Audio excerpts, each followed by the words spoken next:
বিবেচনা আমার common sense বলেনি ফিরে আসবে। বিএনপিকে তো মানতে হবে মানুষ আমাকে ভোট দিয়ে এমপি বানিয়েছে, এটা তো বিএনপিকে কঠিন সত্যটা মেনে নিতে হবে। মানুষের ভোটের অধিকারে যদি দল বিশ্বাস করে, মানুষের পছন্দের প্রতি যদি আস্থা রাখতে হয় এবং আমরা যে গণতন্ত্রের কথা বলছি সেটা যদি মানতে হয়, তাহলে আপনি যে প্রশ্ন করছেন যে আজকে একটি দল এই অনুষ্ঠান বর্জন করেছে, তাদেরকে তো আমার বলতে হবে যে তাহলে তো আপনারা গণতন্ত্রে বিশ্বাস করেন না, মানুষের রায়ের প্রতি আপনারা শ্রদ্ধাশীল নন। তাহলে 17 বছর কিসের জন্য আন্দোলন করেছেন? গণমাধ্যম কেবল 26টা চ্যানেল নয়, আজকাল প্রত্যেকের হাতেই গণমাধ্যম আছে, যে যে শুনতে চায় তারা শুনতে পারবে। এভাবে তো আসলে কারো বক্তব্য প্রচার বন্ধ রাখা যায় না। আমরা শেখ হাসিনার আমলে দেখেছি যে জনাব তারেক রহমানের বক্তব্য প্রচার নিষিদ্ধ ছিল এবং সেটা কোর্টের আদেশ দিয়ে নিষিদ্ধ ছিল।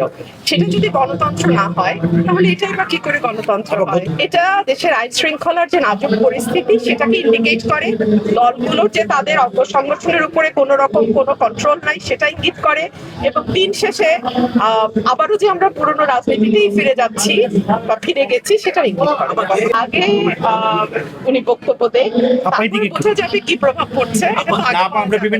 নিশ্চয়ই, কারণ আমি দেখুন উনি বাংলাদেশের নাগরিক, ওনার পরিবার এবং ওনার বাংলাদেশের রাজনীতিতে দীর্ঘদিনের অবদান আছে এবং ওনার পরিবারকে সপরিবারে হত্যা করা হয়েছে এবং বাংলাদেশের স্বাধীনতা সংগ্রামে তখন আওয়ামী লীগ ছিল একমাত্র রাজনৈতিক দল। সকল কিছুর বিবেচনায় ওনার বয়সও হয়েছে, বাংলাদেশে যদি উনি ফিরে না আসেন ওনার দলের অবস্থা কি দাঁড়াবে বা ওনার এতদিনের যে রাজনৈতিক ইতিহাস সেটারই বা কি দাঁড়াবে, এই সকল কিছু বিবেচনা আমার কমন সেন্স বলেনি ফিরে আসবে।